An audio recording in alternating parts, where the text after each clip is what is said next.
Good morning, everyone.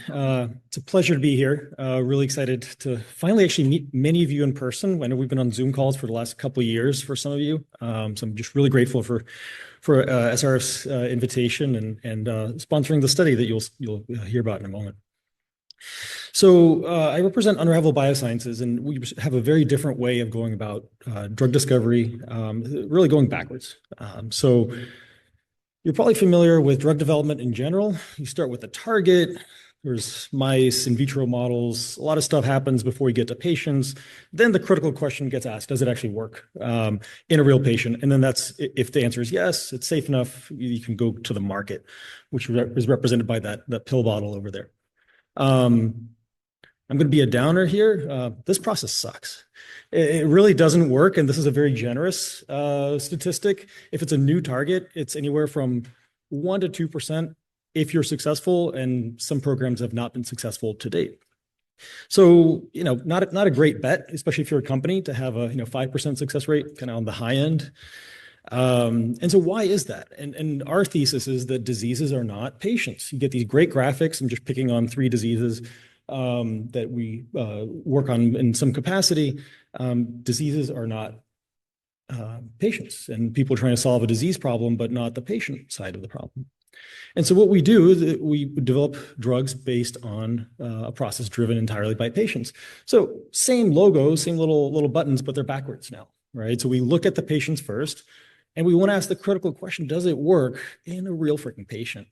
Not in a mouse, not in another model. Yet those are very critical, right? So don't get me wrong, I don't want to dismiss those as tools, but they're just that. They're tools to get you to a goal, but the goal is to treat patients. And so what we have done over the last couple of years, we built out a platform for drug discovery. I'll talk about that in a moment. But we essentially have, we have some interesting formatting for starters, but we essentially have a sustainable service arm. And essentially it's a sort of a service provider model, but the whole idea is just sustainable, just to make our ends meet to do the work. It's not to make a profit, but that's aimed at rapid drug repurposing and understanding patient populations. And essentially it provides nonprofits like SRF and many others access to our drug discovery platform that we built it for ourselves. And then we as a biotech are actually commercializing new drugs. But the whole idea is, does it work? And let's ask that question today. The only way you can ask that question is with existing drugs, right? So some people can call that repurposing. For us, it's a discovery tool, but in actual patients. And so as a result, we have this hybrid model. And so our approach is really different. We have this software platform called BioNav. The nav, as you might imagine, is a navigation. And think of it as Google Maps for health, not disease, health. And we have a database of about 40,000 molecules, all purchasable, includes most of your FDA-approved drugs, supplements, food additives, things you don't want in your food, all kinds of things. We can always add more as needed.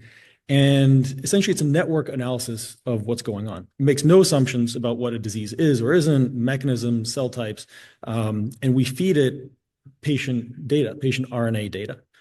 We can simulate all those 40,000 drugs on each patient and see what happens, right? We can do that computationally very easily.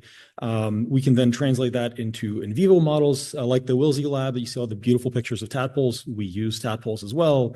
It's a very rapid way of making disease models. But really what we're after is that next to last point, the clinical proof of concept studies.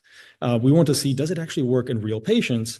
And then, only then, do we actually bother as a biotech to develop the new drugs that might be better in the end, but they take 5, 10, 15 years and millions of dollars. It's great to know if you're on the right track before you get there. And our process, and this is getting into the study that we did with SRF, we start in the nose. And I'm actually really excited to see some of the results with the nitric oxide in the nose, because that's actually where all our RNA comes from. We use nasal swabs, which thanks to COVID, people know how to use. We ship them all around the world and can then integrate patients, digitize patients into our study. And a shout out to Combined Brain. We recently started collaborating with them. They're collecting actually these samples here at this conference, among others. And so, like I said, we work all around the world. So we have patients on every continent, either through foundations or as individual patients. And what's really exciting is that nasal swabs, you get this question a lot, what can you learn from the nose? Well, it turns out quite a lot. And much to our surprise, when we started doing this a few years back, we can actually capture just about every gene in the body, including all the strictly neuronal genes that may or may not be strictly neuronal, but we see them nevertheless. And so what did we do, right? This is the study that we did over the last few months, basically starting, I want to say in August. And one goal was to generate primary RNA sequencing data from patients and their healthy controls. We actually ended up enrolling and sequencing and having successful data from 18 patients on a population study, and we added to that 2 personalized studies, which are much more in depth. It's actually doing circadian sampling, so you sample several times over 2 days, and that's the data set that you'll see used for all the subsequent analyses. And these were all patients and a healthy sex-matched family member. It covers a lot of the genetics, but also environmental factors like diet, physical location, sleep, or lack thereof, or tend to be correlated. And then what we did, we wanted to look at how similar and different is this patient population, because all these mechanisms that you're hearing about are very legitimate, but not every patient may have it. And so that's the question, right? How prevalent are any of these mechanisms? And then let's actually fix the problem. Let's predict potential treatment candidates, oftentimes for new mechanisms, new targets, but using existing drugs, right?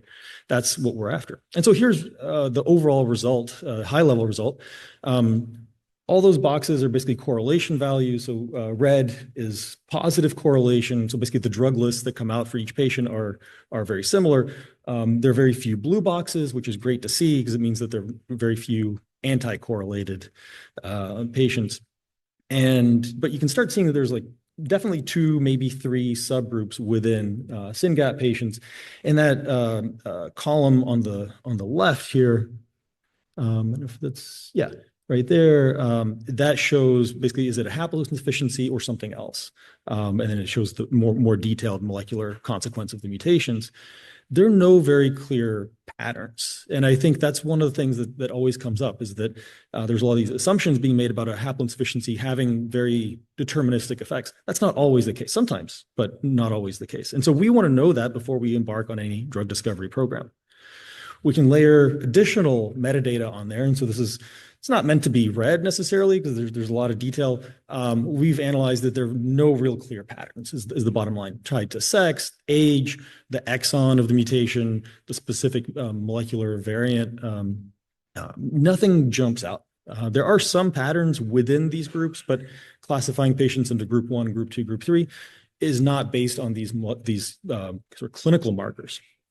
And to some extent, that's not surprising. There are all these trials for any disorder, and you get responders, non-responders to a particular drug.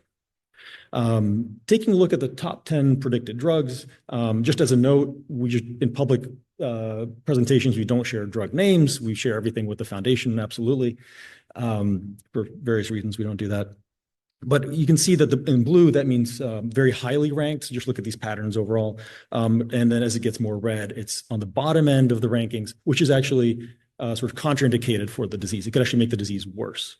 And so there's a whole range of drugs. The top one's actually a supplement. There's a lot of molecules that are predicted overall, but it's sort of a messy pattern. If we look at these subgroups that I showed earlier and only rank drugs by each of those subgroups, we start seeing some much cleaner patterns, right? So again, blue is what you're looking for, right? So big blocks of blue. Group 1, there's a bunch of drugs that are really highly ranked from group 1. Some patients from the other groups could benefit too, but overall it's a little bit lower ranked. The white just means it wasn't predicted. It's probably not that effective. Probably won't do anything bad either. And we basically ranked based on each of these patients. And